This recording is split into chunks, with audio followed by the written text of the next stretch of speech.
दोस्तों, इतिहास के पन्नों में कुछ घटनाएं ऐसी दर्ज हैं जिन्हें पढ़ते समय रोंगटे खड़े हो जाते हैं। आज हम बात करने जा रहे हैं भारत के इतिहास के सबसे भयानक अकालों में से एक छप्पनिया अकाल की।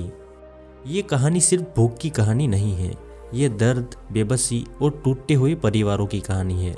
इस अकाल को छप्पनिया अकाल इसलिए कहा गया क्योंकि ये भारतीय कैलेंडर में संवत 1956 में पड़ा था।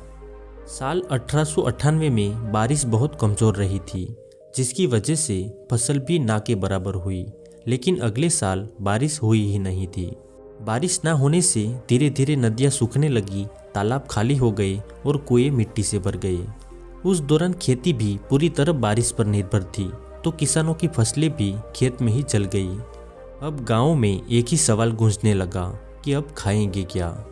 धीरे धीरे अनाज महंगा होने लगा, जिसकी वजह से कई किसानों ने अपने खेत बेच दिए, कुछ लोगों ने अपने बैल बेचे और कुछ लोगों ने अपने घर तक बेच दिए थे।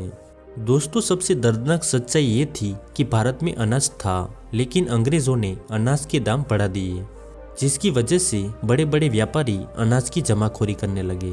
अब बड़े व्यापारी अपने अनाज को दोगुने भाव पर विदेश भेजने लगे। सिर्फ एक मुट्ठी अनाज भी सोने के भाव बिक रहा था। सबसे पहले गरीब लोग धीरे धीरे भूख से मरने लगे। कई माता पिता अपने बच्चों को अनाथालय में छोड़ने लगे और कई पिता अपने परिवार को बचाने में खुद मर गए। अब भूख ने अपना भयंकर रूप लिया और धीरे धीरे लाखों लोग मरने लगे। भयानक भूख की वजह से लोग अब इंसानी मांस खाने के लिए भी तैयार हो गए।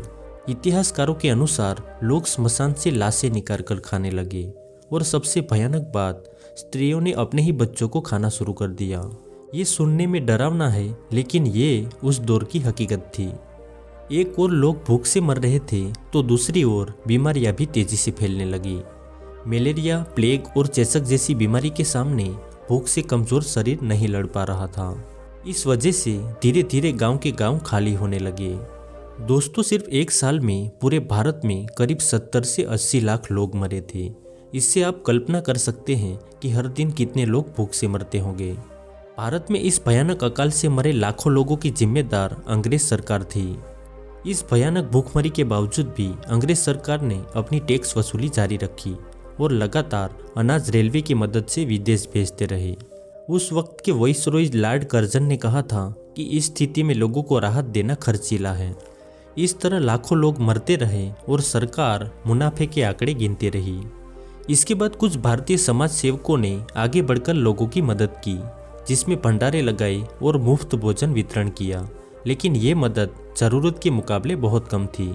साल 1900 के अंत में बारिश फिर लौटी और धीरे धीरे फसल उगने लगी, लेकिन तब तक लाखों लोग मर चुके थे। इस विनाश के बाद लोग समझने लगे थे कि अंग्रेजी शासन उनके लिए खतरनाक है, और यही अकाल भारत के स्वतंत्रता आंदोलन के लिए भी एक कारण बना। दोस्तों, छप्पनिया अकाल केवल इतिहास नहीं, ये चेतावनी है। अगर हमने इंसानियत छोड़ दी, अगर सत्ता लालच में अंधी हो गई, तो यही इतिहास खुद को दोहरा सकता है। अगर आपको ये वीडियो पसंद आई हो तो लाइक ज़रूर कीजिए। धन्यवाद।